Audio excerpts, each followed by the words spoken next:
Marcus Henley stood ankle-deep in toxic sludge, watching 30 industrial pumps roar to life in perfect synchronization. The pristine waters of Willowbrook's million-dollar resort lake began to churn and darken as decades of buried secrets rose. From the depths behind him, the ruins of his great-grandfather's century-old barn smoldered in the morning sun, demolished just hours earlier by the HOA's hired crew, the same HOA board members who'd been dumping their construction waste into his groundwater for 15 years. Now, as emergency sirens wailed in the distance and his neighbors' lakefront mansions began to flood with contaminated water, Marcus smiled grimly. They wanted to play dirty. He'd show them what dirty really looked like. The hydraulic excavator's steel teeth bit into the weathered oak beams of the Henley barn at exactly 6:47 a.m. 17 minutes after the county noise ordinance allowed construction to begin, Marcus Henley jolted awake to the sound of splintering wood and diesel engines, his coffee mug crashing to the kitchen floor as he scrambled to the window. No, no, no. He burst through his front door in boxer shorts and a faded t-shirt, bare feet slapping against the frost-covered ground. "Stop! You can't do this!" 3 men in hard hats turned toward him with practiced indifference. The excavator operator, a thick-necked man with arms like tree trunks, didn't even pause in his destruction. Another beam cracked and fell, taking with it a section of the barn that had weathered the Dust Bowl to world wars and countless Oklahoma storms. "Mr. Henley?" The voice belonged to Victoria Ashworth, HOA president and self-appointed queen of the Willowbrook Estates community. She emerged from behind a black Escalade, her perfectly coiffed silver hair not moving despite the morning wind. Even at 7 a.m., she wore a tailored blazer and held a leather portfolio like a weapon. "I'm surprised you're not dressed. We sent the notice." "What notice?" Marcus's voice cracked with desperation. "I never received any certified mail, hand-delivered, and posted according to county requirements." Victoria's smile could have frozen the Arkansas River. "Your barn is in violation of Section 4.7 of the Community Covenant regarding agricultural structures within residential zones. The structure must be removed to maintain property values and community standards." Felt his world tilting. His great-grandfather had built this barn in 1923, 2 decades before there was even a paved road out here, let alone a housing development. This property was grandfathered in. "My family's been here for 100 years. Grandfathering clauses expire when properties are sold or significantly modified." Victoria consulted her portfolio. "You took out a home equity loan in 2019 and added that workshop addition. That constitutes a significant modification, voiding your grandfather clause." The excavator took another massive bite, and Marcus watched his childhood memories crumble to dust. The hayloft where he'd built his first treehouse, the stalls where his grandmother had kept her horses, the workshop where his father had taught him to weld, to work with his hands, to fix anything that was broken. "You can't just destroy a century of we can and we are." Victoria's voice cut through his protest like a scalpel. The community voted 37 in favor, 12 against. Democracy in action, Mr. Henley. Marcus knew that vote was rigged. Half the community consisted of vacation homes, whose owners lived in Dallas or Oklahoma City, and voted, however, Victoria told them, to vote. The other half were retirees who'd moved here for the lake access and luxury amenities. Amenities his family's property taxes had helped fund for decades before any of them had even heard of Willowbrook Estates. "How much time do I have to appeal?" Appeal period expired last Friday. Victoria's smile widened. "You really should read your mail more carefully." The excavator's bucket swung around, demolishing the hand-carved entry doors his great-grandfather had made from Oklahoma oak. Marcus lunged forward, but 2 security guards stepped into his path, private security, not county sheriff. These men wore tactical vests and had the dead-eyed look of ex-military contractors. "Sir, please step back," the larger guard said, hand resting on his taser. "This is a lawful demolition proceeding under community covenant authority. This is my property. The barn is on the property line," Victoria said, consulting her portfolio again. Section 12.3 grants the HOA authority to remove structures that impact community aesthetics or property values within 50 feet of the property boundary. Marcus stared at her in disbelief. 50 feet? That's half my backyard. Perhaps you. Should have read the covenant more carefully before purchasing. Victoria's tone suggested she was enjoying this. Your grandfather may have built here first, Mr. Henley, but times change. Progress waits for no one. Another beam crashed down, sending up a cloud of dust and debris. Marcus caught sight of something that made his blood freeze. A plaque great-grandfather had mounted near the barn's entrance, commemorating the original land grant from the Cherokee Nation. The excavator's bucket crushed it without ceremony, grinding a piece of Oklahoma history into splinters and dirt. That plaque was historically significant, not according to the State Historic Preservation Office. Victoria produced another document. We checked. This property has no protected historical status. Marcus knew why. The SHPO was chronically understaffed and underfunded. They'd probably spent 5 minutes on his application before rubber stamping a denial. But that plaque represented his great-grandfather's friendship with the Cherokee.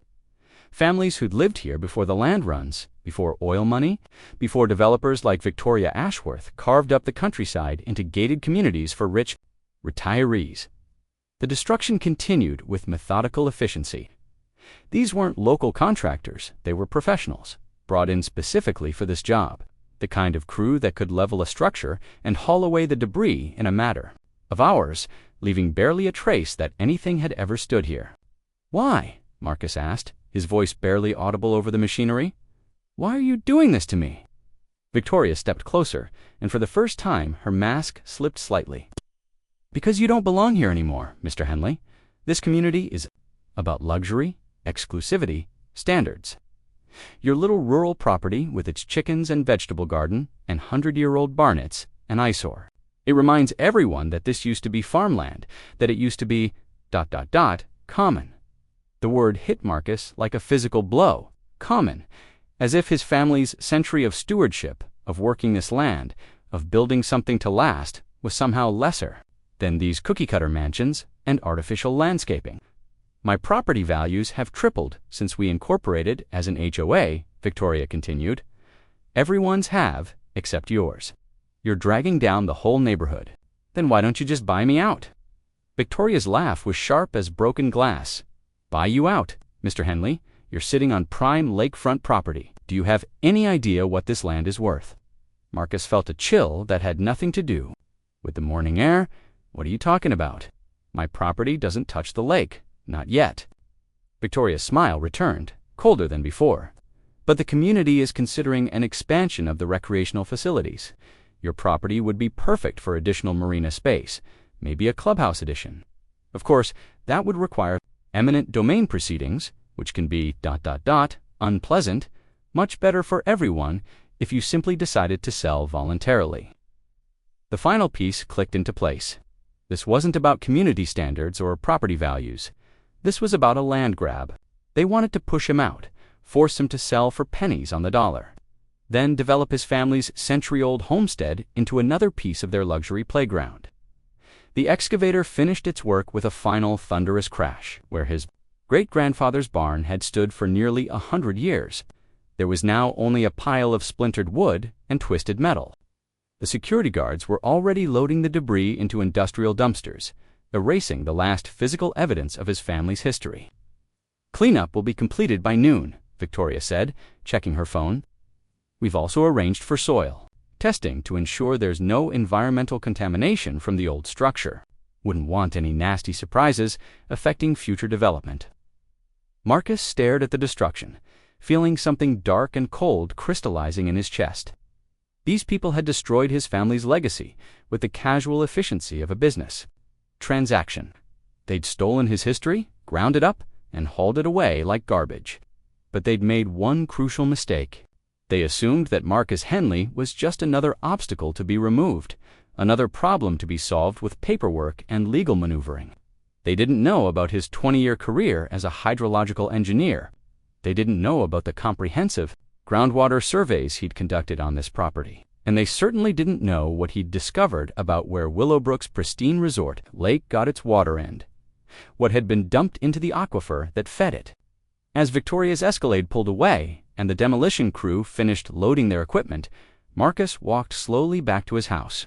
In his home office, he opened a locked filing cabinet and pulled out a thick folder marked Willowbrook Environmental. Survey, Confidential. 15 years ago, when the HOA had first incorporated and begun their luxury development, Marcus had been hired by the county to assess the environment. 3 days after the demolition, Marcus Henley drove his battered pickup truck through the winding streets of Willowbrook Estates, like a man surveying a battlefield. The morning sun glinted off perfectly manicured lawns and million-dollar homes, each one a monument to the kind of wealth that could erase a century of history with a single phone call. He parked at the public boat launch, one of the few places in the development where non-residents could still access the lake. His great-grandfather had fished as a boy. The water stretched out before him, deceptively pristine in the morning. Light kayakers glided across the surface, while early joggers circled the perimeter trail. A family of ducks paddled near the shore, completely unaware they were swimming in a toxic soup. Marcus pulled out his field testing kit and began collecting water samples. To any observer, he looked like a hobbyist checking pH levels or studying local ecology. In reality, he was conducting the most important environmental survey of his career. "Excuse me." The voice belonged to a young woman in athletic wear, her blonde ponytail swaying as she approached. "Are you a scientist or something?" Marcus looked up from his sample vials. The woman appeared to be in her early 30s, with the kind of expensive fitness gear that screamed trust fund rather than middle-class health consciousness. But her expression held genuine curiosity rather than the entitled hostility he'd come to expect from Willowbrook residents. "Hydrological engineer," he said carefully. "Just doing some water quality testing. Thank God." She sat down on the dock beside him, ignoring the early morning chill. "I'm Sarah Chun Morrison. My husband and I moved here 6 months ago, and I've been worried about the water ever since." Marcus's attention sharpened. "What kind of concerns?" "Our dog got sick after swimming in the lake. Really sick. The vet said it looked like chemical poisoning, but couldn't identify the specific toxin." Sarah's voice carried the frustrated tone of someone who'd been dismissed too many times. "I tried to bring it up at the HOA meeting, but Victoria Ashworth shut me down. Said I was being paranoid and that the lake is tested monthly by certified professionals." "Have you seen those test results?" "That's the thing, they won't show them to residents. Claim it's proprietary information from their environmental consulting firm." Sarah studied Marcus's equipment with growing interest. "You seem to know what you're doing. Are you finding anything?" Marcus hesitated. Sarah seemed genuinely concerned, but she was still a Willowbrook resident, still part of the community that had just destroyed his family's legacy. But as he looked at her worried expression, he made a calculated decision. "Off the record, completely. This water is contaminated with industrial solvents at levels that would shut down a municipal water supply." Marcus held up a test strip that had turned an alarming shade of orange. "Heavy metals, petroleum byproducts, construction chemicals. Your dog was lucky to survive." Sarah's face went pale. "How long has it been like this?" "Based on my preliminary analysis, at least 15 years, probably longer." 15. Sarah stared out at the lake where a family was setting up for a morning of fishing. "There are kids who swim here every day. We have a community regatta next month. People drink well water that connects to this same aquifer." "No." Marcus capped his sample vials and packed his equipment. "The question is, what are you willing to do about it?" "What do you mean?" Marcus studied her carefully. "Victoria Ashworth and the HOA board have been covering this up for over a decade. They've been allowing contractors to dump waste directly into the watershed while selling homes based on pristine lake access. This isn't negligence, it's deliberate environmental crime." Sarah was quiet for a long moment, watching the innocent families enjoying their toxic paradise. "Why are you telling me this? You don't even know me." "Because 3 days ago, they demolished my great-grandfather's barn to cover up evidence of their illegal dumping." Marcus's voice hardened. "And because you're the first person in this community who's shown any concern for the truth, evidence? What kind of evidence?" Marcus pulled out his phone and showed her a photograph that Barnes Foundation, where decades of groundwater seepage had left mineral deposits and chemical stains that told the story of contamination flowing from the development above. "My barn sat at the lowest point of the natural drainage. Every illegal dump, every cut corner, every chemical spill eventually ended up pooling around that foundation. It was a 15-year record of their crimes, and now it's gone. The building is gone. But I documented everything." Marcus's smile was grim. I've been collecting evidence for 15 years. Water samples, soil analysis, photographs of midnight dumping operations. I have enough to shut down this entire development and send half the HOA board to federal prison. Sarah's eyes widened. Then why haven't you? Because I tried the legal route, filed reports with every agency from the county health department to the EPA. Know what happened? Nothing. These people have money, connections, political influence. My reports disappeared into bureaucratic black holes while they kept poisoning the groundwater. So what's your plan now? Marcus looked out at the lake, its surface reflecting the morning sky like a mirror, beautiful, deadly, and about to become the center of the biggest environmental scandal in Oklahoma history. Ever heard of hydraulic disruption? No, it's a mining technique. You use high-pressure water pumps to disturb sediment layers and bring buried material to the surface. Marcus's voice took on the clinical tone of an engineer explaining a technical solution. 30 industrial pumps, working in coordination, can generate enough hydraulic pressure to turn a lake bed inside out. Sarah stared at him. You're going to drain the lake? Not drain it, transform it. All that contaminated sediment they've been burying for 15 years, all those chemical deposits they've been hiding, I'm going to bring every bit of it to the surface where it can't be ignored anymore. Sarah struggled for words. That's going to destroy the entire community. Property values will crater. People will lose their homes. People are already losing their homes, Marcus said quietly. They just don't know it yet. When the EPA finally gets involved, and they will, once this goes public, this entire development will be declared a Superfund site. No one will be able to sell, refinance, or even safely live here until the contamination is cleaned up. That process takes decades. My God, Sarah's voice was barely a whisper. How many people know about the contamination? Victoria and the inner circle of the HOA board. Maybe a dozen people total. Marcus began walking back toward his truck. About my plan, just you. Why are you trusting me with this? Marcus paused at his truck door. Because you asked the right questions? Because you cared about your dog more than your property values? And because when this all comes out, these people are going to need someone on the inside who isn't complicit. In the cover-up, Sarah followed him to the parking area, her morning jog forgotten. When soon, I'm waiting for the equipment delivery and the right weather conditions. Marcus climbed into his truck, then rolled down the window. If you really want to help your neighbors, start documenting everything. Take pictures of families using the lake, kids swimming, people fishing. When the lawsuits start flying, those photographs are going to be crucial evidence of the human cost of this cover-up. As Marcus drove away, he caught sight of Sarah in his rearview mirror, standing alone in the parking lot with her phone out, already taking pictures of the families enjoying their morning at the contaminated lake. His phone buzzed with a text from Patterson Industrial Equipment. Delivery confirmed for Thursday. 30 units plus generators as requested. Payment due on arrival. Marcus smiled grimly and typed back, confirmed, delivery address attached.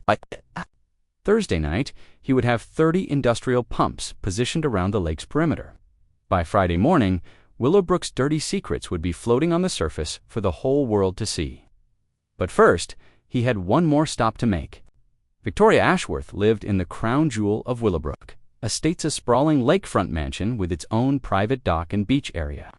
As Marcus drove past, he could see her through the floor-to-ceiling windows, hosting what appeared to be a morning coffee social for the other HOA board members. He parked across the street and pulled out his telephoto camera. If Sarah was going to document the victims, he was going to document the perpetrators. Every smiling face, every casual sip of coffee, every moment of their blissful ignorance before their world came crashing down. Through his lens, he watched Victoria gesture toward the lake with obvious pride, probably regaling her guests with stories of rising property values and successful community management. The irony was perfect. She was literally toasting their success. While sitting on the shores of an environmental disaster they'd created, Marcus's phone rang. The caller ID showed Patterson Industrial. Mr. Henley, this is Gabe Patterson. I wanted to confirm the delivery location for those pumps. Your address shows a residential property, but you're ordering industrial-grade equipment. Just want to make sure we're not making a mistake. No mistake, Marcus said, still watching Victoria's coffee party through his camera. The pumps are?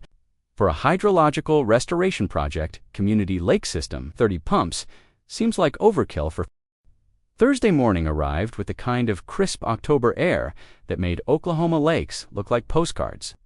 Marcus stood in his driveway at 5:30 a.m., watching 3 convoy trucks lumber down the narrow county road that bordered his property. Truck carried 10 industrial water pumps, their diesel generators, and enough Hypersure hose to circle the lake twice. Dave Patterson climbed out of the lead truck, a weathered man in his 60s with the careful eyes of someone who'd seen too many construction projects go sideways. "Mr. Henley, hell of a setup you've got planned here. Mind if I ask what kind of restoration work requires this much hydraulic power?" Marcus had prepared for this question. Sediment remediation. The lake's been accumulating contaminated runoff. For years, we need to bring the polluted sediment to the surface so it can be properly removed. Contaminated with what?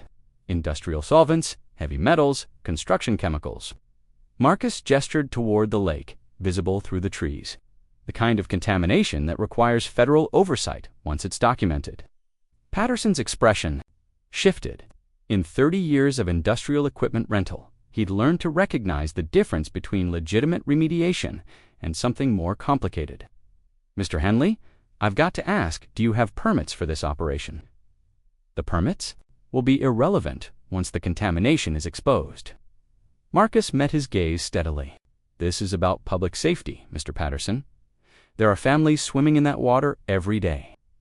The equipment rental operator studied Marcus for a long moment, then nodded slowly. "My daughter lives in Norman, got 2 little kids who love to swim." He turned to his crew.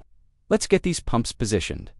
Daylight's burning. The installation took 6 hours. 30 industrial pumps, each capable of moving 500 gallons per minute, positioned at carefully calculated points around the lake's perimeter. Marcus had spent weeks studying hydrological surveys and topographical maps, identifying the precise locations where hydraulic pressure would have maximum impact on the sediment layers. The pumps themselves were camouflaged with tarps and natural screening. From a distance, they looked like maintenance equipment or landscaping materials. The diesel generators were positioned in a nearby grove of oak trees, their noise muffled by natural sound barriers and carefully timed to coincide with the community's landscaping schedule. By noon, the equipment was in place and tested. Marcus stood at his kitchen window, looking out at what appeared to be an ordinary Thursday in Willowbrook Estates. Joggers circled the lake.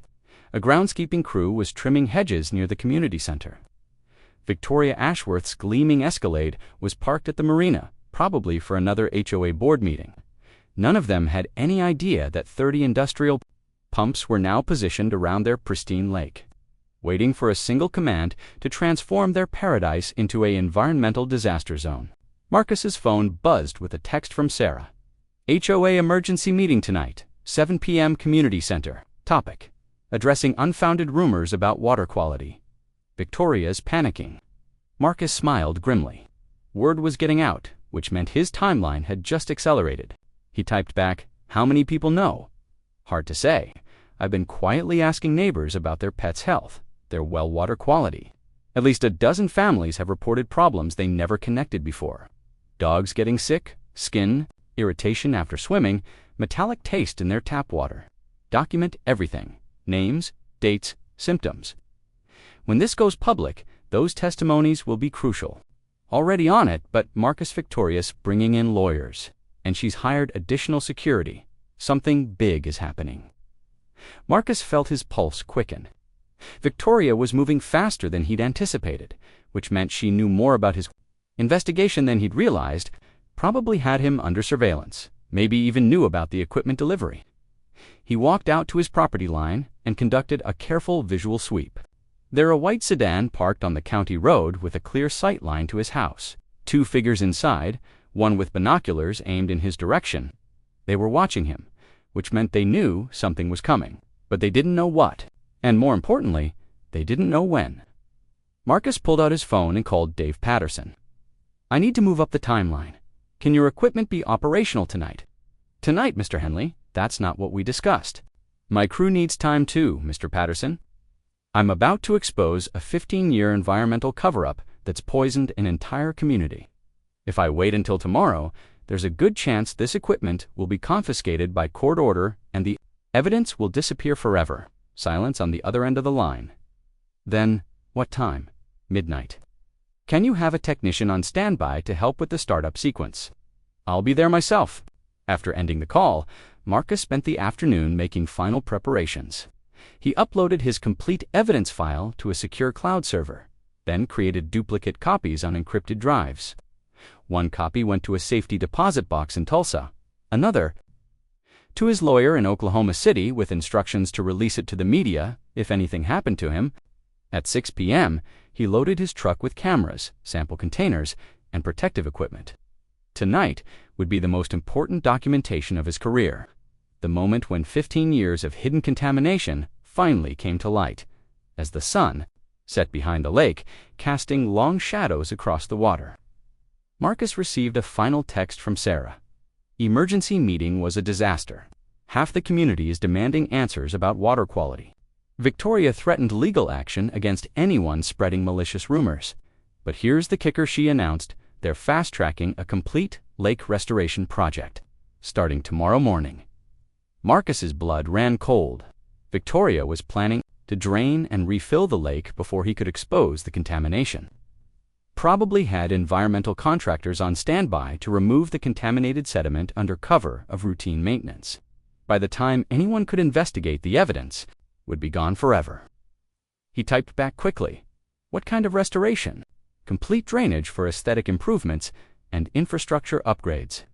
They've got industrial pumps being delivered first thing tomorrow morning. Marcus stared at his phone in disbelief. Victoria was using his own strategy against him.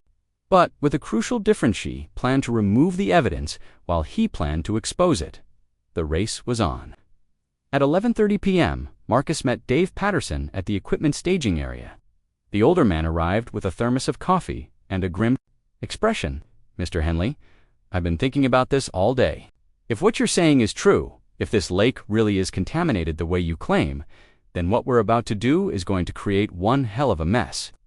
The mess already exists, Marcus replied, checking his equipment one final time. We're just going to make it visible.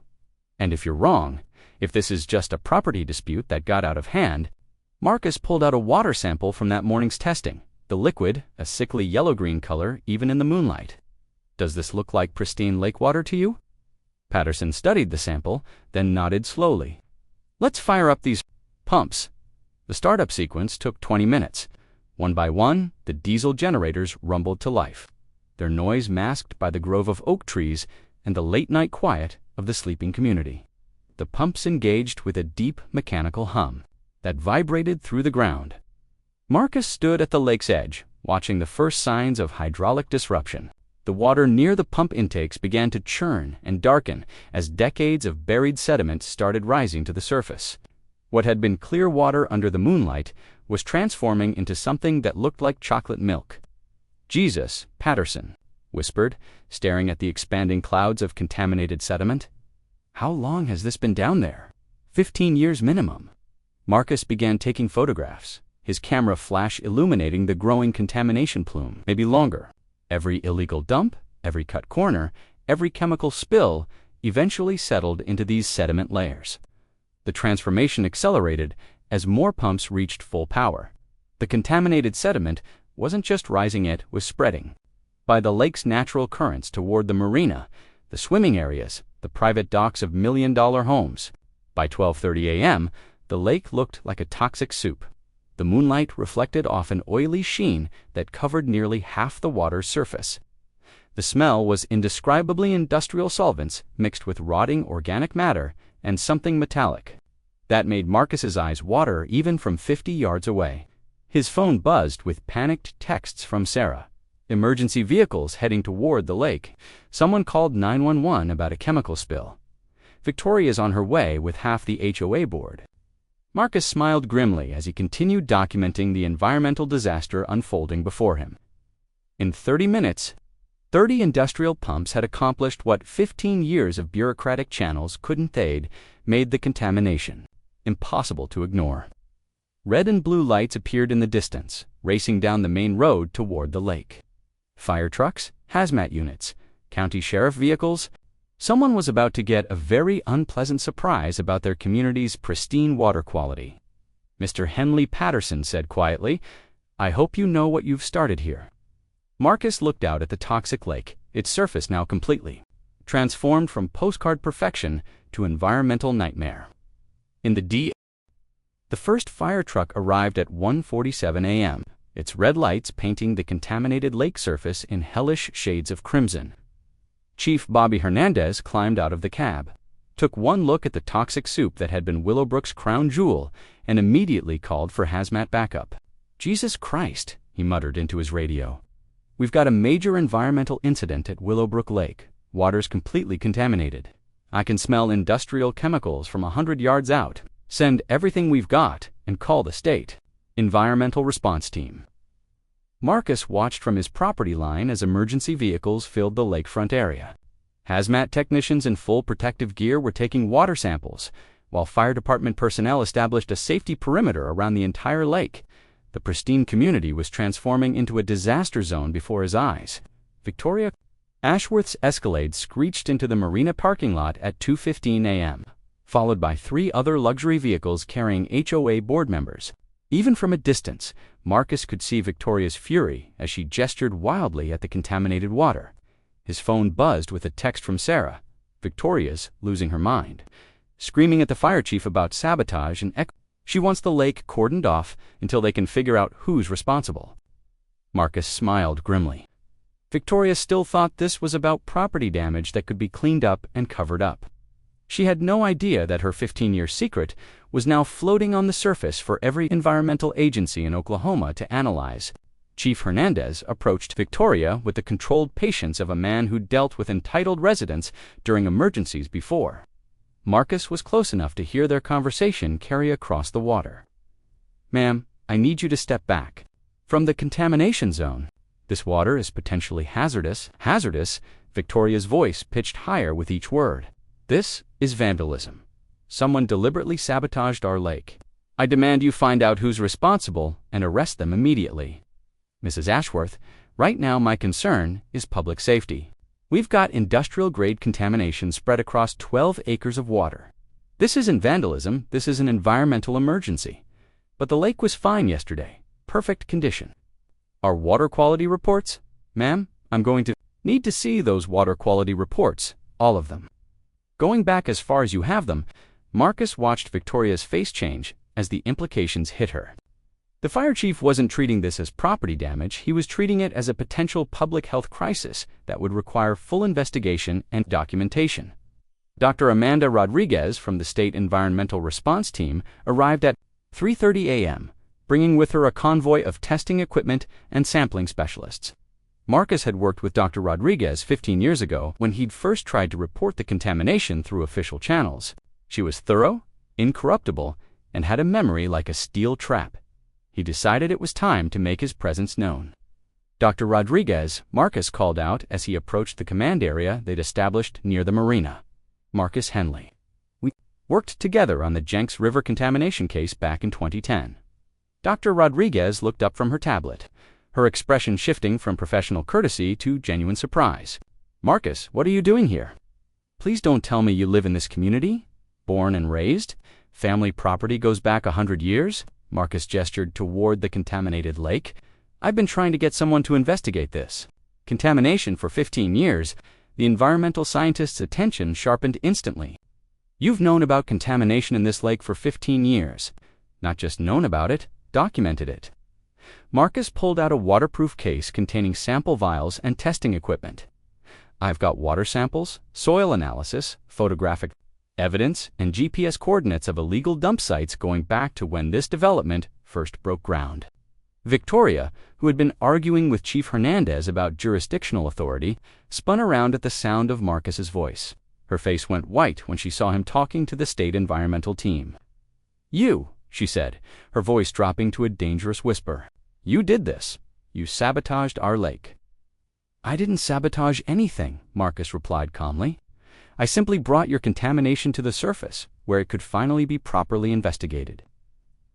Dr. Rodriguez stepped between them, her scientific curiosity overriding any concern about community politics. Marcus, show me what you have. For the next hour, Marcus laid out 15 years of documentation while emergency responders continued securing the area.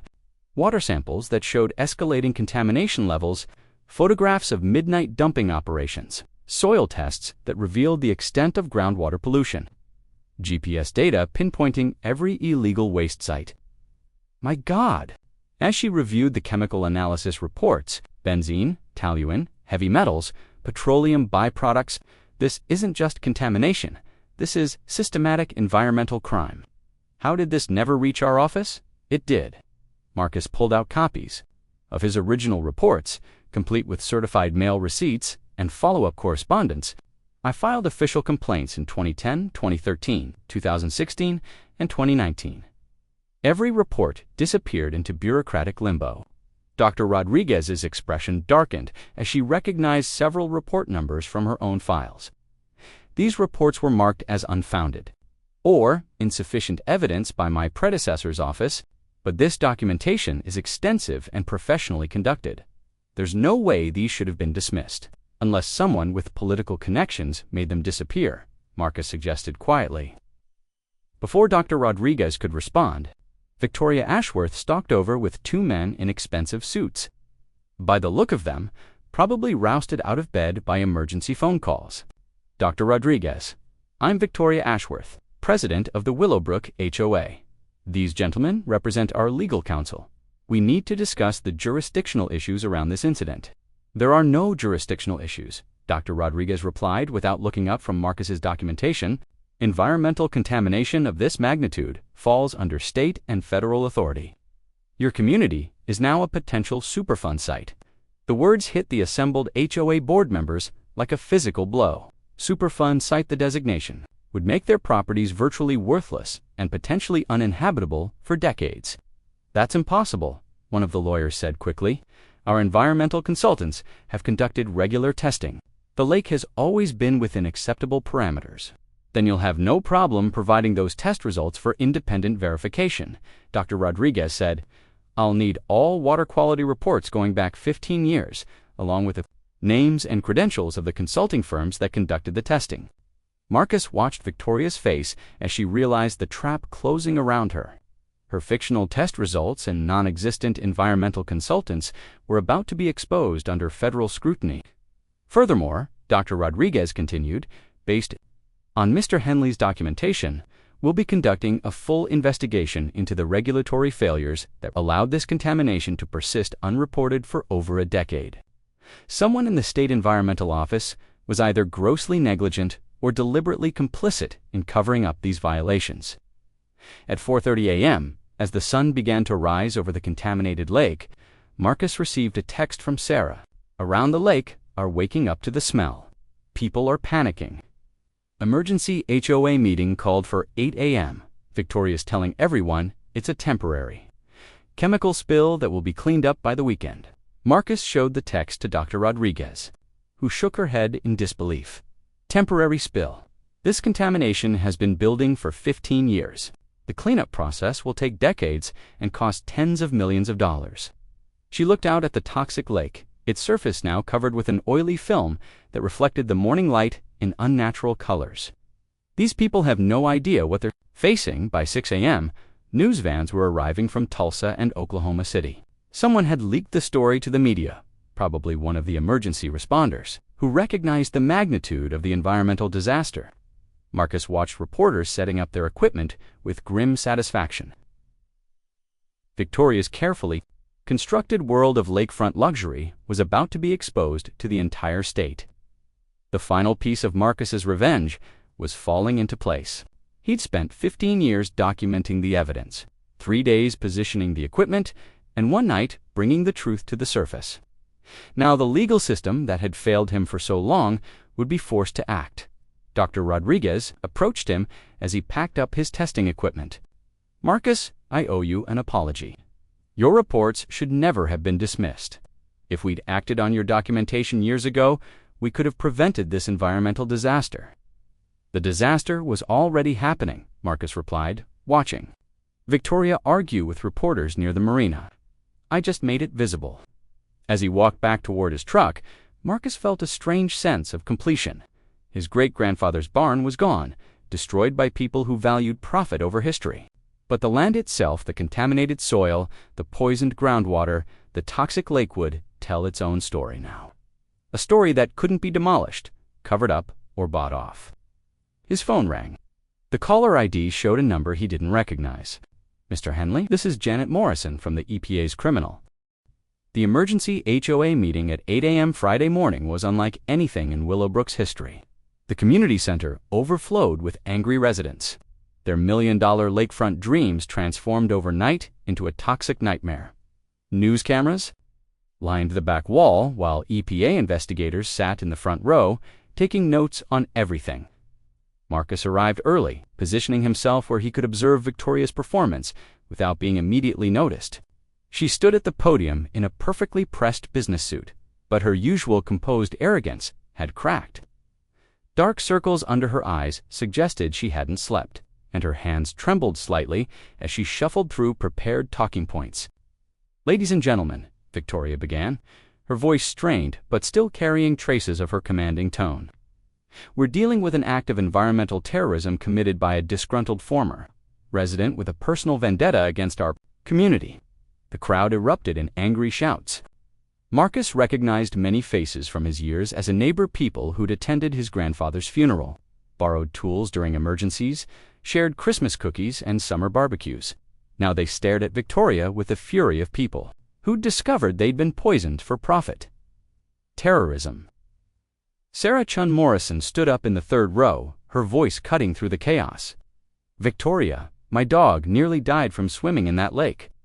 How many of our children have been exposed to those chemicals? The contamination is recent," Victoria insisted, sweat beading on her forehead despite the morning chill, caused by deliberate sabotage. "Our environmental consultants have confirmed." "What environmental consultants?" Dr. Rodriguez's voice carried the authority of federal investigation. She stood near the back of the room, flanked by two EPA criminal investigators. "Mrs. Ashworth, we've been unable to locate any record of the consulting firm you claim has been testing your water quality."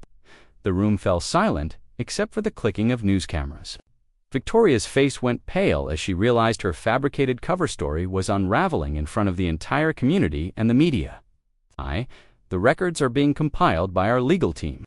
Mrs. Ashworth, one of the EPA investigators, stepped forward, badge clearly visible. "I'm Agent Sarah Kim, with the EPA's Criminal Investigation Division. We have a federal warrant to seize all HOA records related to water quality testing, environmental compliance, and waste disposal activities. We also have evidence suggesting a pattern of regulatory fraud dating back 15 years.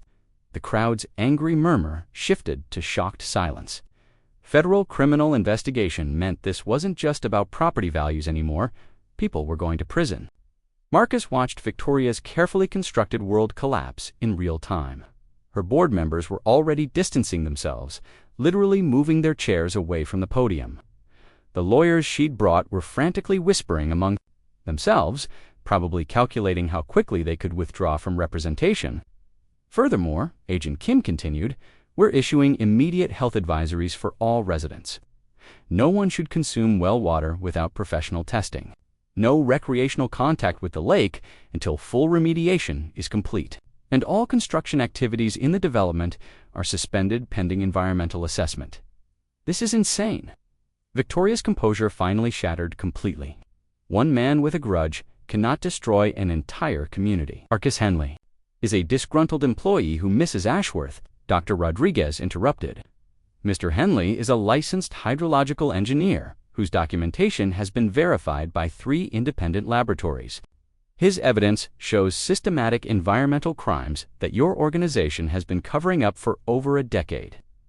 Marcus stood up slowly, feeling every eye in the room turn toward him. The angry murmur of the crowd shifted as residents who'd known him for years tried to process what they were hearing. "Marcus," it was Tom Chen, Sarah's husband, confusion clear in his voice. "You've known about this contamination all along?" "I've been reporting it for 15 years, Marcus replied, his voice carrying clearly through the packed room. "Every official channel, every environmental agency. Every time my reports disappeared or were marked as unfounded despite clear evidence of industrial dumping. He pulled out a thick folder and handed it to Dr. Rodriguez. GPS coordinates of 47 illegal dump sites. Water samples showing escalating contamination from 2009 to 2024. Photographs of midnight dumping operations, chemical analysis proving systematic poisoning of the groundwater. The room erupted again, but this time the anger was directed at Victoria and the HOA board. Residents who'd been questioning their pets' mysterious illnesses, their family's skin problems, the metallic taste in their well water, were finally connecting the pieces. You knew? Patricia Mills, whose granddaughter had been hospitalized with mysterious respiratory problems, pointed an accusing finger at Victoria. You knew, and you said nothing. My grandbaby has been breathing contaminated air and drinking poisoned water for 3 years. The contamination was contained, Victoria shouted back desperately. We were managing it. The lake was a natural filter system, that the lake was a toxic waste dump. Marcus's voice cut through her excuse like a blade. Every chemical you buried, every corner you cut, every contractor you allowed to dump industrial waste into the ground, water it all, ended up in that lake. And you sold million-dollar homes to families with children, telling them they were buying pristine lakefront property. Agent Kim stepped forward again. Mrs. Ashworth, based on the evidence we've reviewed, you're under arrest for conspiracy to violate the Clean Water Act, fraud, and endangering public health. You have the right to remain silent. The handcuffs clicking around Victoria's wrists created a moment of stunned silence in the packed community center. The woman who'd ruled Willowbrook Estates with an iron fist for over a decade was being led away by federal agents, while news cameras captured every moment. What happens to our homes? Someone shouted from the back of the room. What happens to our property values? Dr. Rodriguez took the podium as Victoria was escorted out. The EPA will be conducting a full Superfund assessment. Depending on the extent of contamination, this could be a decades-long cleanup process. Property values, insurance claims, and habitability issues will need to be addressed through federal remediation programs. The reality hit the room like a physical blow. Superfund site designation meant their homes were essentially worthless. Many residents would lose their life savings. Some might have to relocate permanently if the contamination was too severe. To remediate, Marcus felt no satisfaction watching his neighbors absorb the devastating news.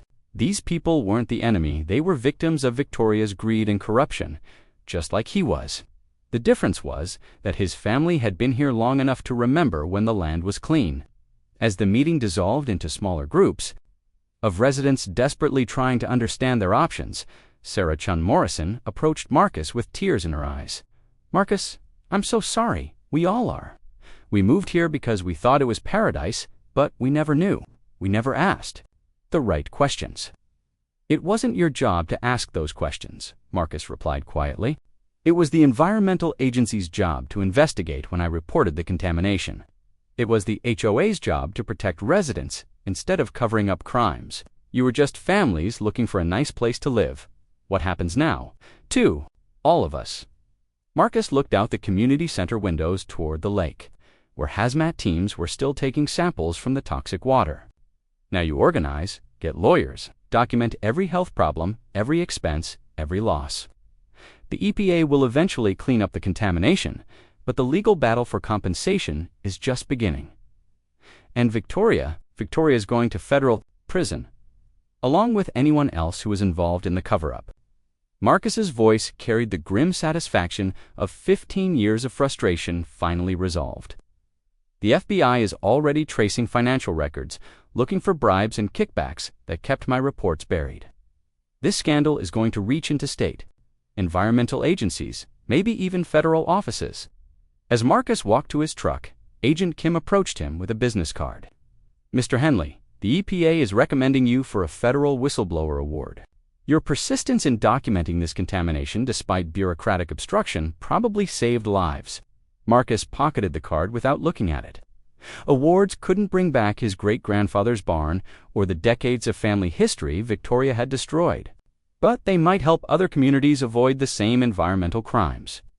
His phone buzzed with a text from his lawyer. Federal prosecutors want to interview you Monday. 3 law firms are asking about representing Willowbrook residents in class action suits. CNN wants an exclusive interview. This story is going national. Marcus smiled grimly as he drove past the contaminated lake one final time. Victoria Ashworth had destroyed his barn to hide her crimes, but in doing so, she'd unleashed a chain of events that would expose environmental corruption across the entire state. The war wasn't over yet. There would be trials, lawsuits, congressional hearings, and years of legal battles ahead. But Marcus Henley had accomplished something that 15 years of official reports couldn't. He'd made the truth impossible to ignore, and sometimes that was the most 6 months later, Marcus Henley stood in the same spot where his great-grandfather's barn had once weathered a century of Oklahoma storms. The contaminated lake stretched out before him, now drained and lined with industrial cleanup equipment. Hazmat crews in protective suits moved across the exposed lakebed like astronauts exploring an alien wasteland, carefully excavating decades of buried chemical waste. The Willowbrook Estates Community Center had been converted into a federal command post. EPA trailers lined the parking lot while congressional investigators conducted interviews in what used to be the yoga studio. The million-dollar homes sat empty, their for sale signs replaced with federal contamination warnings and legal notices. Marcus's phone buzzed with a call from his lawyer. The jury came back. Victoria Ashworth, 15 years federal prison. Richard Cole and James Morrison from the HOA board, 8 years each. The state environmental official who buried your reports, $73 million settlement for residents. EPA is covering cleanup costs, estimated at $400 million over 20 years. Your whistleblower award came through $2.8 million plus legal protections. Marcus ended the call and walked toward the exposed lakebed where workers were carefully extracting barrels of industrial waste that had been dumped decades ago. Each barrel represented another corner cut, another bride paid, another family poisoned for profit. Mr. Henley. The voice belonged to Dr. Rodriguez, who'd been overseeing the cleanup operation since the contamination was exposed. I wanted to update you on our progress. We've removed over 2,000 tons of contaminated soil and identified 67 illegal dump sites. Your GPS coordinates were accurate to within 3 feet. How much longer? Full remediation will take 15 to 20 years. But the good news is, we're not finding any contamination beyond the immediate watershed. Your great-grandfather's property appears to have acted as a natural barrier that contained most of the pollution. Marcus smiled at the irony. The land his family had stewarded for a century had ultimately protected the broader ecosystem from Victoria's environmental crimes. Even in death, his great-grandfather was still defending Oklahoma soil. A car pulled up behind them Sarah Chen Morrison, who'd become the de facto leader of the Displaced Residents Association. She and her husband had moved to Tulsa after their home was declared uninhabitable, but she drove out to the cleanup site every week to document progress. She handed him a newspaper clipping from the Washington Post. The headline read, "Oklahoma Environmental Scandal Exposes Nationwide Regulatory Failures." The article detailed how the Willowbrook investigation had uncovered a network of corruption, reaching into multiple state environmental agencies and federal offices. Compromised regulatory oversight. They're calling it the most significant environmental crime prosecution in Oklahoma history, Sarah said. The article. His 15 years of persistence had inspired other whistleblowers to break their silence. There's something else, Sarah continued. The Cherokee Nation wants to meet with you. They're interested in your family's historical connection to the land and the environmental restoration project. They want to purchase the cleanup site once remediation is complete.